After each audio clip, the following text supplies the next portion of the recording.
রমজান মাসের পরে রমজানের রোজা হলো ফরজ রোজা। রমজানের রোজার পরে যদি কোনো গুরুত্বপূর্ণ রোজা আপনি রাখেন, হাদিস শরীফের ভাষা অনুযায়ী রমজানের রোজার পরে গুরুত্বপূর্ণ রোজা হলো বন্ধু আশুরার রোজা। জোরে জোরে বলেন না সুবহানাল্লাহ। এই আশুরার দিনের রোজা বন্ধু, এক ব্যক্তি বন্ধু তিনি দুশমনদের শত্রুদের কবলে বন্দী ছিলেন। কি করলেন? তিনি আল্লাহর কাছে দোয়া করলেন, মনিব তুমি আমাকে দুশমনদের হাত থেকে রক্ষা করো। কার হাত থেকে? দুশমনদের হাত থেকে রক্ষা করো। মুহররমের 10 তারিখ যখন আসলো, তিনি দুষ্টদের চোখ ফাঁকি দিয়ে তিনি বের হয়ে গেলেন। যখন বের হয়ে গেল, বের হয়ে যাওয়ার সময় সমস্ত দুশমন জানতে পারলো যে তাদের শিকারে চলে যাচ্ছে। তখন তিনি মনে মনে কি করলেন? যিনি বন্দিশালায় বন্দী ছিলেন, তিনি আল্লাহ রাব্বুল আলামিনের দরবারে দরখাস্ত করে দিলেন, মনিব তুমি এই আশুরার মুহররমের 10 তারিখের উসিলায় তুমি আমাকে শত্রুদের কবল থেকে উদ্ধার করো।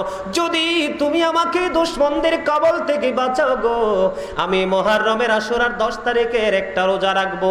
সুবহানাল্লাহ। জোরে জোরে বলেন না সুবহানাল্লাহ। সুবহানাল্লাহ ওয়ালহামদুলিল্লাহ লা ইলাহা ইল্লাল্লাহ। সুবহানাল্লাহ ওয়ালহামদুলিল্লাহ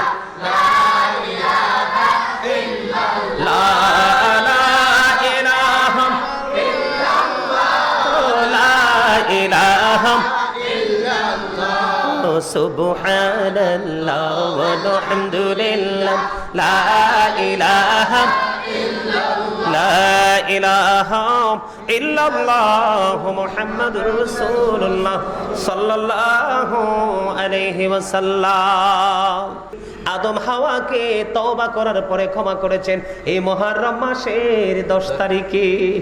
আদম দোয়া করেছেন, রব্বানা যালামনা আনফুসানা ওয়া ইল্লাম তাগফির লানা ওয়া তারহামনা লানাকুনান্না মিনাল খাসিরিন। জোরে জোরে কোন আল্লাহু আকবার। সফিউল্লাহ তওবা করে ক্ষমা পেয়েছেন এই মুহররমের 10 তারিখে। বন্ধু আমি ছোট্ট করে বলে দিচ্ছি আপনাদেরকে, কারণ অনেক সময় হয়ে গেছে, আমি আপনাদেরকে জানাতে চাই। এবার তিনি কি করলেন? বাঁচার জন্য আকুতি মিনতি করছেন কার কাছে? আল্লাহ রাব্বুল আলামিনের কাছে দরখাস্ত দিতে দেরি রে, সঙ্গে সঙ্গে সমস্ত দুশমনের চোখ আল্লাহ কানা করে দিছে। সুবহানাল্লাহ। তিনি বের হয়ে গেলেন। কি হয়ে গেলেন? তিনি দুশমনদেরকে ফাঁকি দিয়ে বের হয়ে গেলেন। বের হয়ে যাওয়ার পরে তিনি রোজা রাখলেন মুহররমের 10 তারিখ। তিনি যখন রোজা রাখলেন, রোজা রাখার পর ইফতারির সময় হলো, কিন্তু ইফতার করার মতো কোনো কিছুই নাই। ইফতারের সময় যখন হলো, কোনো কিছু নাই রে।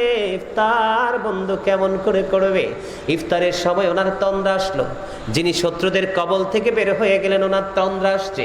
তন্দ্রা অবস্থায় তিনি দেখতে পাইলেন নূরানি ফেরেশতা ওনার জন্য জান্নাতি খাবার নিয়ে হাজির। সুবহানাল্লাহ। মুহররমের 10 তারিখের ফজিলত, আশুরার ফজিলত, তিনি কি তন্দ্রা অবস্থায়? একটা আছে একবারে নিশার ঘুম, আর আরেকটা আছে কি এই ঠামা খায়, ঠিক কিনা বলেন? বসে বসে আছে না মাস্টার সাহেব? এরকম তন্দ্রা অবস্থায় তিনি দেখলেন নুরানি ফেরেশতা আসছে। কি আসছে?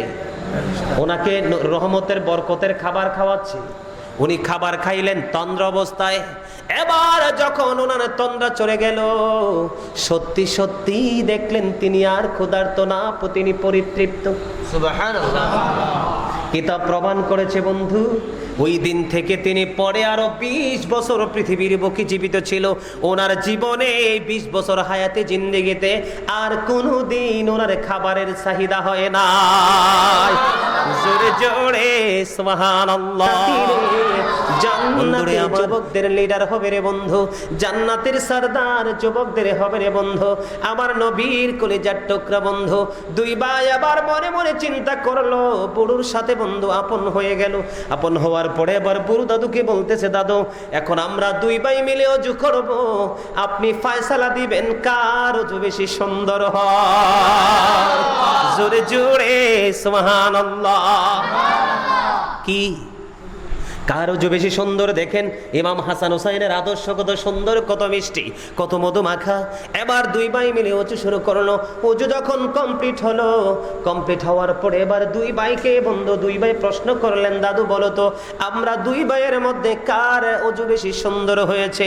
এবার ওই বুড়ো দাদু উত্তর দিলেন যে তোমরা দুই ভাইয়ের অজুই সুন্দর। এবার ওই মুরব্বী দাদু প্রশ্ন করলো, তোমরা কে রে? এত সুন্দর মিষ্টি তোমাদের চেহারা, কত মিষ্টি তোমাদের জবানের বাণী রে, এত সুন্দর করে তোমরা দুই ভাই মিলে অজু বানাইলা। আমি জানি না তোমাদের পরিচয়, তোমরা কে কে বা তোমাদেরকে তো সুন্দর অজু শিখিয়েছে। এবার ইমাম হাসান হুসাইন দুই ভাই ডাক দিয়ে বলে, দাদু গো, এই অজু শিখিয়েছেন আপনার নবী রহমাতুল লিল আলামিন। তার মানে হলাম আমরা দুই ভাই হলাম আল্লাহর প্রিয় হাবিব হাবিবুল্লাহ, যিনি আখিরি নবী, যিনি প্রথম নবী, যিনি শ্রেষ্ঠ নবী, যিনি ইমামুল মুরসালিন, ওই নবীর কলিজার টুকরা আদরের দুই নাতি হাসান হুসাইন। জোরে জোরে কন্যা সুবহানাল্লাহ। ইমাম হাসান হুসাইনের জীবন থেকে আমরা কি শিখলাম? অজু শিখলাম। অজু যদি ভালোভাবে করতে পারেন তাহলে আপনার ঠিকানা কোথায় জানেন? জান্নাতে। আরেকটা এক্সাম্পল আমি আপনাদেরকে দেই। আমার নবী যখন মেরাজে গেলেন, মেরাজে যখন আমার নবী সফরে গেলেন, মেরাজে যখন যায় আমার নবী, তখন হযরতে বিলাল কিন্তু মৃত্যুবরণ করে না। বিলাল পৃথিবীর বুকে জীবিত অবস্থায় আছে। জোরে জোরে কোন সুবহানাল্লাহ। এখানে আসার কারণ কি বলা? এখানে আসার একটা মজা আছে, রহস্য আছে। এখানে আসার কারণ হলো বন্ধু, আমার নবী যখন মেরাজে গেলেন, মেরাজে যাওয়ার পরে জান্নাত দেখেছেন, জাহান্নাম দেখেছেন বন্ধু, সব কিছু দেখেছেন। আমাদের কোম্পানিতে দেখেন, বাংলাদেশের বিভিন্ন কোম্পানিতে 6 মাস 1 বছর জুন অথবা ডিসেম্বরে কিন্তু অডিট হয়। অডিট হয় কিনা বন্ধুরে আমার? আল্লাহ রাব্বুল আলামিন যে নিদর্শন, যে সুন্দর নিদর্শন সৃষ্টি করেছেন, সবগুলো অডিট করার জন্য আল্লাহর হাবিবকে মেরাজে ডেকেছেন আমার আল্লাহ। আমার নবী যখন অডিটে গেলেন, দেখলেন সবকিছু। আমার নবী সবচেয়ে বড় মজার খবর, আমার নবী যখন জান্নাতের মধ্যে কদম বাড়িয়ে দিলেন, কদমটা বাড়িয়ে দেওয়ার পরে বন্ধু আমার নবী দেখতে পাইলেন বেলালের প্রত্যেকটা কদমের ছাপ জান্নাতের মধ্যে দেখা যায়। আমার নবী মেরাজ শেষ করলেন, মেরাজ শেষ করে এসে বন্ধু হযরতে বেলালকে প্রশ্ন করলেন, বেলাল, আমি জান্নাতে যাওয়ার পরে দেখতে পাইলাম তোমার কদমের ছাপ রে বেলাল, তোমার জীবনে কি এমন আমল করেছো যে আমলের কারণে তোমার ছাপ অথবা কদমের শব্দ আমি জান্নাতে শুনতে পেয়েছি?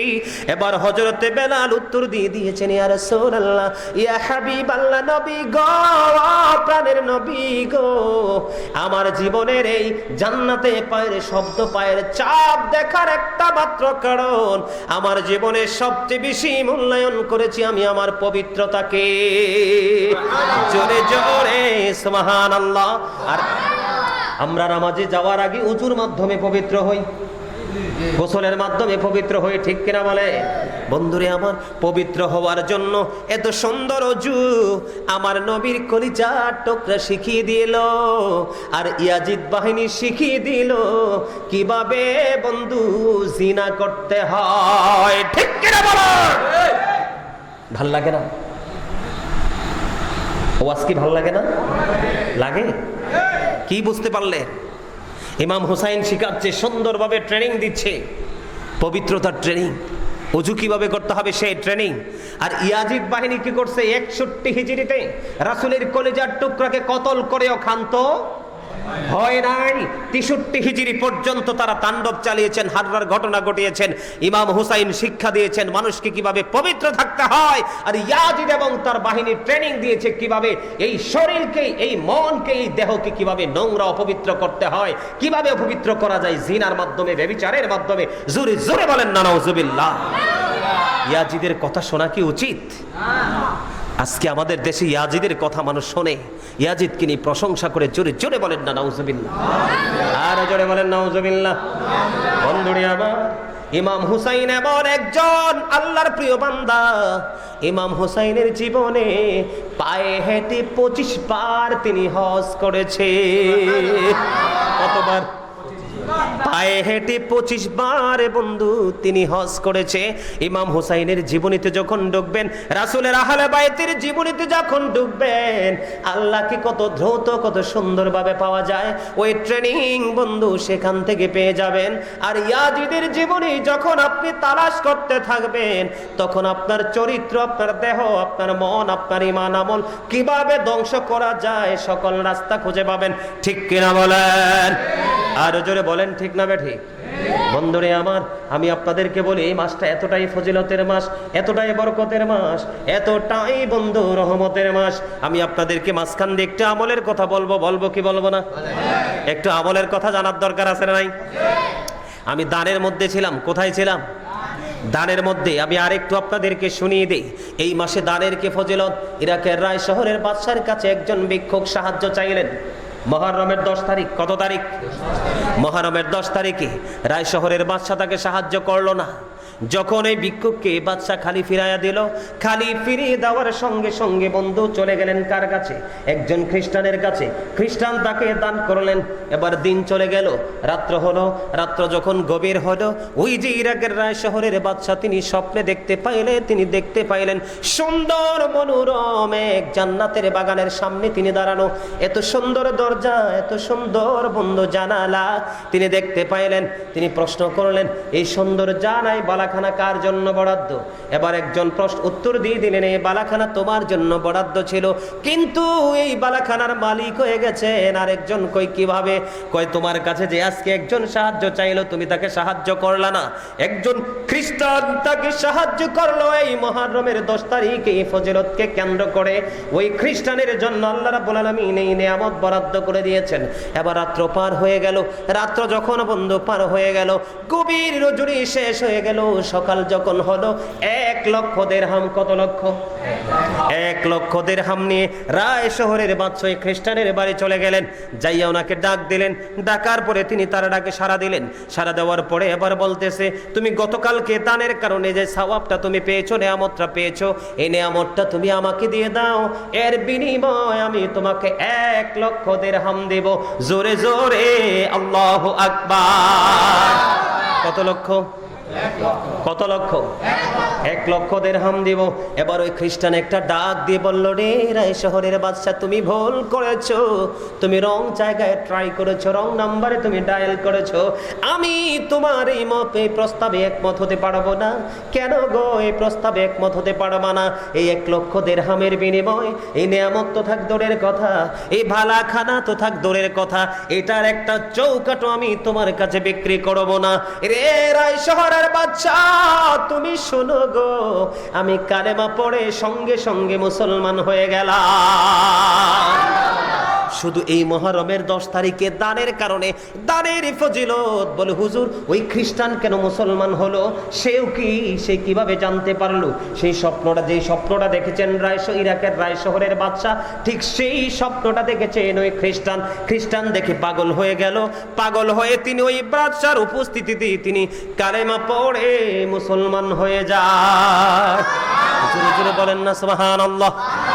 আর জোরে বলেন সুবহানাল্লাহ। তাহলে এই মাসে দানের বরকত আছে না নাই? কথা বলেন না কেন? এই মাসে দানের বরকত আছে। মুহররমের 10 তারিখ পৃথিবীর বুকে আল্লাহ রাব্বুল আলামিন অসংখ্য নবীদেরকে পরীক্ষায় ফেলেছেন এবং এই 10 তারিখে পরীক্ষায় তাদেরকে কামিয়াব করেছেন, উত্তীর্ণ করেছেন, তাওবা কবুল করেছেন।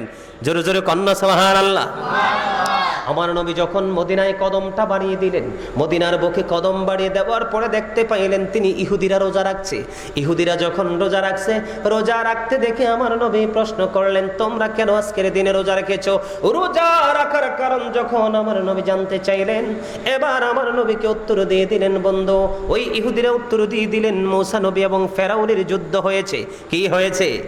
মূসা নবী এবং ফেরাউনের যুদ্ধ হয়েছে। মূসার একটা লাঠি ছিল, আপনারা সবাই জানেন। এটা হাতে আসলে লাঠি, আর মাটিতে ফেলে দিলে এটা হয়ে যেত ভয়ঙ্কর সাপ। জোরে জোরে কন্না আল্লাহু আকবার।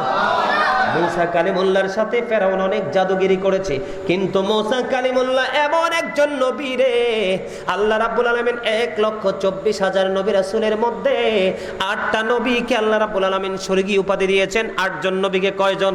8 জন নবী রাসূলকে আমার আল্লাহ স্বর্গীয়ভাবে লাকব দিয়েছেন। এর মধ্যে একজন হলো মূসা কালিমুল্লাহ। জোরে জোরে কোন আল্লাহু আকবার। আমার নবী যখন প্রশ্ন করলো, আজকে কেন রোজা রেখেছো, আজকে রোজা রাখার কারণ কি, তখন উত্তর দিল, মূসা এবং ফেরাউনের যখন যুদ্ধ হলো, মূসা আলাইহিস সালাতু ওয়াস সালামকে আল্লাহ রাব্বুল আলামিন ওই নীল নদ পার করে দিলেন। কি করে দিলেন? নীল নদ পার করে দিলেন। আর ফেরাউন তার দলকে লোহিত সাগরে ডুবিয়ে মারলেন। এই জন্য শুকরিয়া স্বরূপ রোজা রাখছি। আল্লাহু আকবার।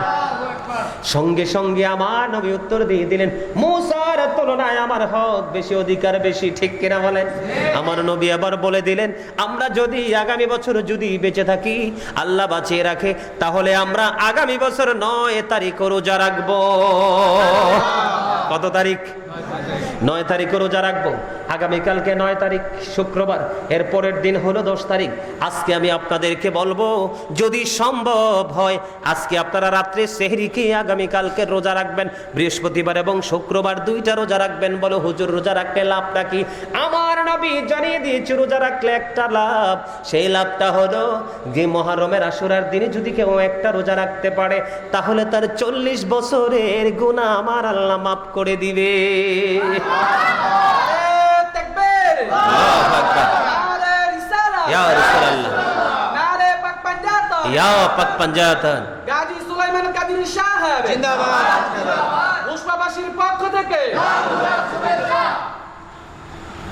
কত বছরের গুনার কাফারা? একটা রোজা রাখার কারণে 40 বছরের গুনার কাফারা হয়ে যায়। অন্য হাদিস শরীফের মধ্যে এসেছে 10,000 ফেরেশতার সমান সওয়াব তার আমলনামায় দিয়ে দেওয়া হয়। জোরে জোরে সুবহানাল্লাহ। বন্ধু, আমি আপনাদেরকে জানানোর জন্য শুধু বলছি, শুধু বোঝার জন্য বলছি।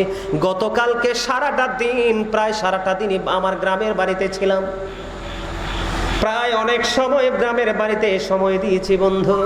বাড়ি বাড়ি ঘুরে ঘুরে খোঁজ নিয়েছি কে কে রোজা রাখবে। এই যে রোজা রাখবে বলছে, তাকে 2 দিনের রোজার ইফতারির টাকা দিয়ে এসেছি। ঠিক নি রে? ওই যে আমার এই পিচ্চিরে নিয়ে গেছিলাম বন্ধু, যে রোজা রাখবে বলছে, তাকে 2 দিন 2টা রোজা রাখবে। 2টা রোজা রাখার জন্য, তাবারুক ইফতারি করার জন্য টাকা দিয়েছি বন্ধু। দুনিয়ার মানুষকে খুশি করার জন্য না বন্ধু, একটা মাত্র কারণে বন্ধু। সেই কারণটা হলো আমি ইফতারের জন্য টাকা দিয়েছি এই কারণে। আমার নবী বলে দিয়েছেন, কেউ যদি মুহররম মাসে একটা রোজাদারকে যদি তোমরা ইফতারি করাতে পারো, তাহলে গোটা পৃথিবীর উম্মতকে ইফতারের সমান সওয়াব দিয়ে দিবে আমার আল্লাহ তোমার আমলনামায়। একটা রোজাদারকে কয়টা? একটা রোজাদারকে যদি তুমি ইফতার করাতে পারো, কয়টা রোজাদার? একটা রোজাদারকে যদি ইফতার করাতে পারো, তাহলে তোমার সমস্ত উম্মতকে ইফতারি করার সমান সওয়াব পাইবা। এই জন্য বন্ধু নবীর অর্ডারটা মেনে নিলাম। এবং বন্ধু ইফতারি করার জন্য যাদেরকে দিয়েছি, তা বলে হুজুর তারা কি গরিব না? তারা গরিব না, শুধু সওয়াবের আশায় নবীর কথা মান্য করার জন্য বন্ধু এই কাজটুকু করেছে।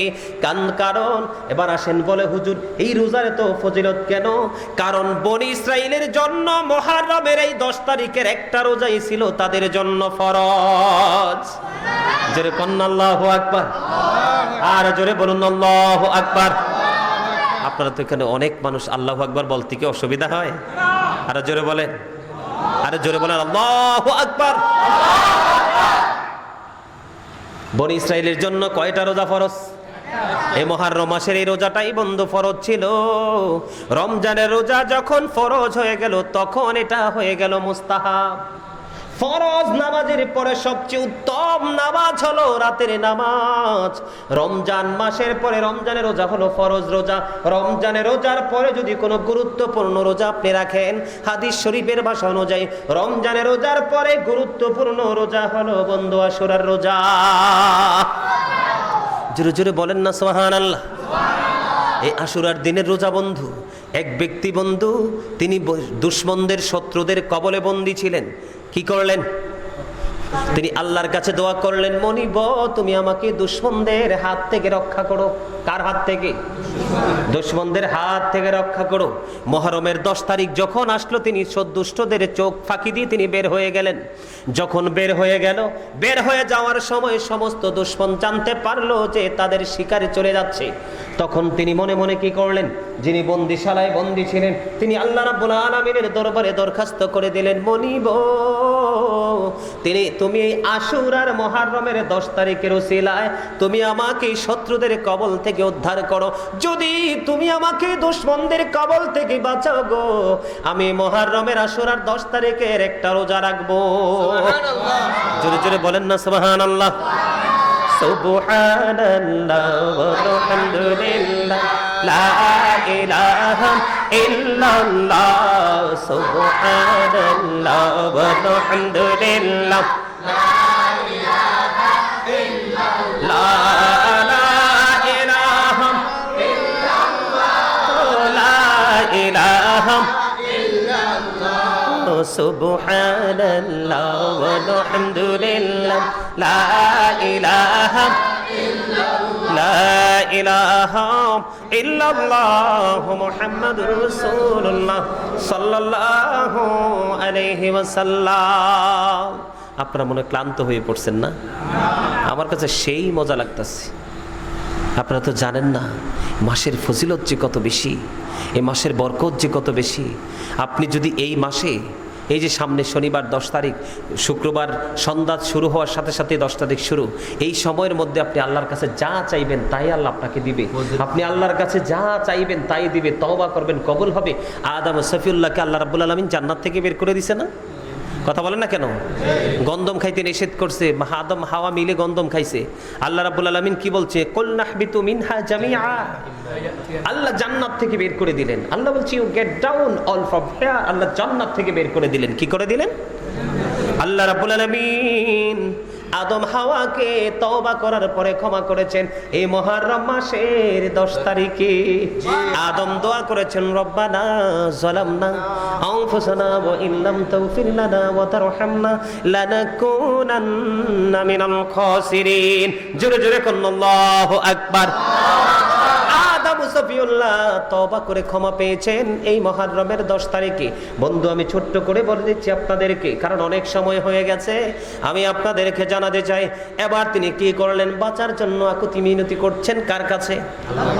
আল্লাহ রাব্বুল আলামিনের কাছে দরখাস্ত দিতে দেরি রে, সঙ্গে সঙ্গে সমস্ত দুশমনের চোখ আল্লাহ কানা করে দিছে। সুবহানাল্লাহ। তিনি বের হয়ে গেলেন। কি হয়ে গেলেন? তিনি দুশমনদেরকে ফাঁকি দিয়ে বের হয়ে গেলেন। বের হয়ে যাওয়ার পরে তিনি রোজা রাখলেন মুহররমের 10 তারিখ। তিনি যখন রোজা রাখলেন, রোজা রাখার পর ইফতারের সময় হলো, কিন্তু ইফতার করার মতো কোনো কিছুই নাই। ইফতারের সময় যখন হলো, কোনো কিছু নাই রে। ইফতার বন্ধু কেমন করে করবে? ইফতারের সময় ওনার তন্দ্রা আসলো। যিনি শত্রুদের কবল থেকে বের হয়ে গেলেন, ওনার তন্দ্রা আসছে। তন্দ্রা অবস্থায় তিনি দেখতে পাইলেন নূরানি ফেরেশতা ওনার জন্য জান্নাতি খাবার নিয়ে হাজির। সুবহানাল্লাহ। মুহররমের 10 তারিখের ফজিলত, আশুরার ফজিলত, তিনি কি তন্দ্রা অবস্থায়। একটা আছে একবারে নিশার ঘুম, আর আরেকটা আছে কি এই ঠামাঠুমা খায়। ঠিক কিনা বলেন? বসে বসে আছে না মাস্টার সাহেব? এরকম তন্দ্রা অবস্থায় তিনি দেখলেন নুরানি ফেরেশতা আসছে। কি আসছে? ওনাকে রহমতের বরকতের খাবার খাওয়াচ্ছে। উনি খাবার খাইলেন তন্দ্রা অবস্থায়। এবার যখন ওনার তন্দ্রা চলে গেল, সত্যি সত্যি দেখলেন তিনি আর ক্ষুধার্ত না, তিনি পরিতৃপ্ত। সুবহানাল্লাহ। কিতাব প্রমাণ করেছে বন্ধু, ওই দিন থেকে তিনি পরে আরো 20 বছর পৃথিবীর বুকে জীবিত ছিল। ওনার জীবনে 20 বছর হায়াতে জিন্দেগিতে আর কোনোদিন ওনার খাবারের চাহিদা হয় না। জোরে জোরে সুবহানাল্লাহ। বন্ধুরে আমার, এই মুহররম মাস, এই মুহররম মাসের মধ্যে আমাদের জন্য অনেক শিক্ষা রয়েছে। এই 10 তারিখে আপনাদেরকে, মা বোনদেরকে বলবো, 10 তারিখে দিনে একটা আমল আছে, রাতে একটা আছে। বলবো জি। 10 তারিখ কখন? দিনে একটা, রাতে একটা। দিনের বেলা শুরু যখন হবে 10 তারিখ, তখন একটা আমল করবেন বন্ধুরা আমার। সেটা হলো 2 রাকাত করে করে বন্ধু যত পারেন নামাজ পড়বেন। কয় রাকাত? প্রত্যেক রাকাতে একবার সূরা আল জিলজাল একবার সূরা কাফিরুন, আরেকবার সূরা ইখলাস। প্রত্যেক রাকাতে এই নিয়মে 2 রাকাত করে করে আপনার যত ইচ্ছা নামাজ পড়বেন। যদি আপনি এই নামাজ পড়তে পারেন, বন্ধুরে আমার কিতাব এসেছে এই নামাজ পড়ার কারণে আপনাকে পরকালে ফিউচারে বর্জকি জীবনে সকল বিপদ থেকে আমার আল্লাহ আপনাকে মুক্ত রাখবে। আর জোরে বলেন না সুবহানাল্লাহ। রাতের বেলা একটা টাইমের খবর পাইলাম, সুবহে সাদেকের পড়বে 10 তারিখ। কখন? তার মানে শুক্রবারে রাত্রে, শনিবার না, কারণ শনিবারে পরে আর 10 তারিখ থাকে না। শুক্রবার দিবাগত রাত্রে আপনারা নামাজটা পড়বেন সুবহে সাদেকের আগে। নামাজটা হবে 2 রাকাত করে করে, মাত্র 4 রাকাত। কয় রাকাত? 2 রাকাত করে করে 4 রাকাত পড়বেন। প্রতি রাকাতে একবার আয়াতুল কুরসি, 3 বার সূরা ইখলাস। 4 রাকাত নামাজ পড়ার পরে সবার শেষে একবার নামাজ শেষ করে একবার সূরা ইখলাস পড়বেন। বন্ধুরে আমার, আপনার সমস্ত জীবনের গুনাহগুলি আমার আল্লাহ মাফ করে দিবে, আর জান্নাতের সব ধরনের নিয়ামত আপনার জন্য বরাদ্দ থাকবে। মুহররম মাসে কোনো মারামারি করা যাবে না, কাটাকাটি করা যাবে না, কাউকে গালি দেওয়া যাবে না, কারোর সাথে যুদ্ধ করা যাবে না, কারোর সাথে কোনো শত্রুতা করা যাবে না। মুহররম মাসে আপনি যত বেশি প্রীতি একজনের সাথে একজন ভ্রাতৃত্ব বন্ধন স্থাপন করে চলতে পারেন, এটাই হলো আমাদের জন্য আমার রাসূলের পক্ষ থেকে শিক্ষা। ঠিক কিনা বলেন? এগুলো আমরা করতে রাজি আছি না নাই? মাঝখান দিয়ে আমি আপনাদেরকে একটু ট্রেনিং দিয়ে দিলাম আমল সম্পর্কে। এবার আমি ইমাম হুসাইন রাদিয়াল্লাহু তাআলা আনহুর কাছে যাব। পাক পাঞ্জাতন মানে 5টা নাম। কয়টা নাম? পাক পাঞ্জাতন বললে মানুষের পায়জামা গরম হয়ে যায় অনেকের। কি কথা কন না কেন? আসলে কিন্তু বুঝে না তো কিছু। পাক পাঞ্জাতন মানে কি? মনে করে নতুন শব্দ, পবিত্র 5টি নাম। কি? 5টি পবিত্র নাম। প্রথমে যদি বলি আপনার আমার নবী, কি প্রথম? কে?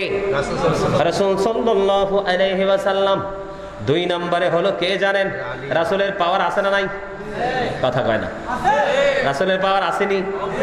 কিরকম পাওয়ার জানেন? আমাদের দেশে তো এখন ডিজিটাল পণ্ডিত বের হইছে। কি পণ্ডিত? ডিজিটাল পণ্ডিত। কয় নবী বলে আমরার মতো। আর আমার নবী বলে ক্বালা আইয়ুকুম মিসলি, তোমরা কে আছো আমার মতো।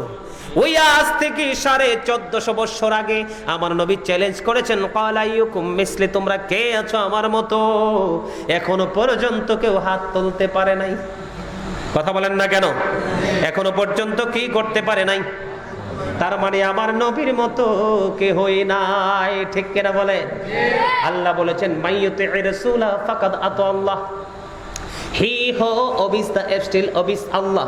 যেই ব্যক্তি রাসূলের নির্দেশ মানলো সে যেন আল্লাহর নির্দেশ মানলো।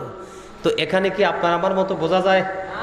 There is no God but Allah. Muhammadur Rasulullah sallallahu alaihi wasallam is the messenger of Allah. সুবহানাল্লাহ বলেন না কেন? কালিমায়ে তাইয়্যিবা। কি কালিমায়ে তাইয়্যিবা? দিক কয়টা? 2টা। একটা হলো তাওহীদ, লা ইলাহা ইল্লাল্লাহ। There is no God but Allah. আল্লাহ ব্যতীত কোনো উপাস্য নেই, কোনো ইলাহ নেই। ঠিক কিনা বলেন? মুহাম্মাদুর রাসূলুল্লাহ সাল্লাল্লাহু আলাইহি ওয়াসাল্লাম ইজ দ্য মেসেঞ্জার অফ আল্লাহ। ঠিক কিনা বলেন? একদিকে তাওহীদ, আরেকদিকে রিসালাত, একদিকে স্রষ্টা, আরেকদিকে সৃষ্টি, একদিকে আল্লাহ আর একদিকে আল্লাহর প্রিয় হাবিব হাবিবুল্লাহ। প্রথম সদস্য, পাক পাঞ্জাতনের প্রথম সদস্য আপনার আমার নবী। আমার নবী হলো শুরু এবং শেষ। কথা বল না কেন? রাসূল কি বলছে বলবো? আমার রাসূল বলছে, I am from the light of Allah and everything has been created from my light. আমি আল্লাহর নূর থেকে, সৃষ্টির সব কিছু আমি নবীর নূর মোবারক থেকে। সুবহানাল্লাহ। আপনারা দুর্বহ নূর বললেও তো অনেকের পুরো মাথা হট হয়ে যায়, হট হয়ে যায়, একদম এত বেশি হয় মনে হয় যে এখনই আউট হয়ে যাবে সব। নূর বললে মাথা গরম হয়ে যায়। নূর হলো আরবি শব্দ, বাংলাতে বলা হয় আলো, ইংলিশে বলা হয় লাইট। এই জন্য রাসূল বলেছে, I am from the light of আল্লাহ, আমি আল্লাহর নূর থেকে। And everything has been created from my light, সৃষ্টির প্রত্যেকটা বস্তু আমি নবীর নূর থেকে। সাবধান, নবীর সাথে কোনো বেয়াদবি করা যাবে না। পাক পাঞ্জাতনের প্রথম সদস্য। জোরে জোরে কন্যা সুবহানাল্লাহ। আমার নবী সরকারে মদিনা, উনি শুরু, উনি কি এবং শেষ। Hour prophet is the last prophet. আমাদের নবী শেষ নবী, এতে কোনো সন্দেহ নেই। আনা খাতামুন নবিয়্যিন, ঠিক কিনা বলেন? পাক পাঞ্জাতন আমার নবীর একটু ব্যাখ্যা আপনার শুনতে ভালো লাগে না? নবীর সম্পর্কে শুনতে ভালো লাগে না? আরে জোরে বলেন, ভালো লাগে না? অবশ্যই মজা লাগবে, কারণ নবীর প্রেমিক যারা তারা। আমি আপনাদেরকে বলি, হযরতে আলী রাদিয়াল্লাহু তাআলা আনহু থেকে হাদিস বর্ণিত, আমার রাসূল বলেছেন, ক্বালা মান সাব্বা নাবিয়্যা ফাকতুলহু ওয়া মান সাব্বা সাহাবী ফাদরিবহু, যারা আমার নবীর শানে আঘাত করবে, নবীকে গালি দিবে, নবীকে আঘাত করবে, উম্মত আমি নবী তোমাদেরকে অর্ডার করলাম সঙ্গে সঙ্গে তাকে হত্যা করে ফেলো। আওয়াজ তুলে বলেন সুবহানাল্লাহ। নারে তাকবীর, নারে রিসালাত, ইয়া রাসূলুল্লাহ, নারে পাক পাঞ্জাতন, ইয়া পাক পাঞ্জাতন, নারে হায়দারি, ইয়া আলী। কথা কি বুঝছেন? ওমান সাব্বা সাহাবী ফাদরিবহু, সাহাবায়ে কেরাম কি যদি গালি দেয়, সাহাবায়ে কেরাম কি যদি কেউ আঘাত করে, তোমরা উম্মত আমি নবী তোমাদেরকে অর্ডার করে গেলাম তাদেরকে প্রহার করো, বাইন্দা পিটাও। এটা হাদিস শরীফ, আমি কি মিথ্যে বলছি? না, হাদিস শরীফ। এবার কোরআন শরীফে আসেন। আমার বড় শক্তি আমার ছোট ভাই কোরআনে হাফেজ, আমার পাশে আবার হাফেজ থাকলে আমি মানে খুশি হই, কারণ ওরা আমার মানে মনে করি সহযোদ্ধা, আমাকে একটু হেল্প করতে পারে, আটকাই টাটকাই গেলে একটু আমাকে একটু ইয়ে করে দিতে পারে, এই জন্য হাফেজ দেখলাম বেশি খুশি হই। কোরআন শরীফের 29 পারায় একটা সূরা আছে, সূরা কালাম। সূরা কালামে আল্লাহ রাব্বুল আলামিন স্পষ্ট করে বলে দিয়েছেন, ওয়ালিদ বিন মুগিরাকে মেইন করে বলেছেন উতুল্লিং বাদা যালিকা জানিম। আল্লাহ বলেছেন with all that he is a bastard. ওয়ালিদ বিন মুগিরা যখন রাসূলের সাথে বেয়াদবি করেছে, আমার আল্লাহ বলেছে ওয়ালিদ বিন মুগিরাকে তুই জানোস। কি কথা কন না কেন? হাসবেন না আপনারা? একটু হাসেন তো দেখি, দাঁতটি পরিষ্কার কিনা দেখি, একটু হাসেন তো। আরে ভাই আপনারা কি হাসতেও পারেন না? সব সময় ফ্রি মোডে থাকবেন, হাসবেন। যত বেশি হাসবেন, মানুষের সাথে মিশবেন, ফ্রি চলাফেরা করবেন, তত বেশি আপনার মন ভালো থাকবে, হার্ট ভালো থাকবে, তত বেশি আপনার জীবনে সুস্থতা থাকবে। আর যত বেশি এক সপ্তাহ পরে হনবো কি স্পোর্ট ড্যাড, নাই এটা নাই, আউট হয়ে গেছে, ঠিক কেন বলেন?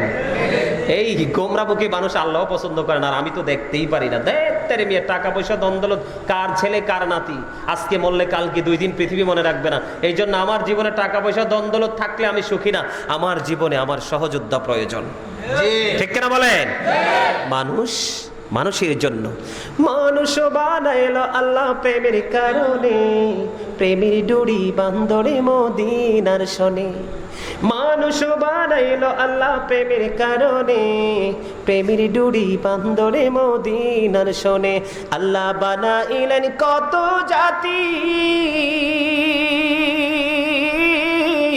আরে চলে না তার প্রেম প্রীতি। আশিক হইয়া বানাই নবী প্রেমের কারণে, আশিক হইয়া বানাই নবী প্রেমের কারণে। প্রেমের ডুরি বান্দরে মদিনার শোনে, বলেন প্রেমের ডুরি বান্দরে মদিনার শোনে। জোরে জোরে মারহাবা। প্রেম না? আরো জোরে বলেন প্রেম কিনা? তাহলে নবীর পাওয়ার আছে না নাই? আমি বেশি ব্যাখ্যা দিতে পারবো না, নবী সম্পর্কে আলোচনা করতে করতে আমার জীবন শেষ হয়ে যাবে, পৃথিবীর আলেমুল আমার লাইফ শেষ হয়ে যাবে, আমার নবী সম্পর্কে তথ্য দেওয়া শেষ হবে না, কারণ আমার আল্লাহর প্রিয় বন্ধু হাবিবুল্লাহ। আরো জোরে বলেন না। 2 নম্বরে হলো কি জানেন বন্ধুরে আমার? 2 নম্বরে যদি বলি মা খাতুনে জান্নাত ফাতেমা। কে? আলীর বিয়ে, ফাতেমার বিয়ে হয়েছে কার সাথে? হযরতে আলীর সাথে। মা ফাতেমা সম্পর্কে একটু আগেই বন্ধু তথ্য দিয়েছি। পাক পাঞ্জাতনের আরেকজন সদস্য বন্ধু ফাতেমাতু সাইয়্যিদাতু নিসাই আহলিল জান্নাহ। আমার নবী বন্ধু চমৎকার ভাবে বলেছেন মা খাতুনে জান্নাত ফাতেমা, জান্নাতে সকল মুমিনাদের সরদারিনী। জোরে জোরে সুবহানাল্লাহ। বন্ধুরে আমার এবার আসি হযরতে আলী কারামুল্লাহ ওয়াজহুর কাছে, ঠিক কিনা বলেন? হযরতে আলী মা খাতুনে জান্নাতের প্রাণের স্বামী, ঠিক কিনা বলেন?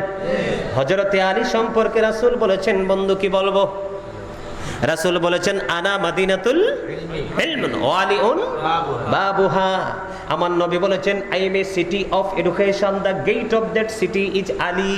আমার নবী বলেছেন আমি হলাম শিক্ষার শহর, আর সেই শহরের দরজা হলো আমার আলী।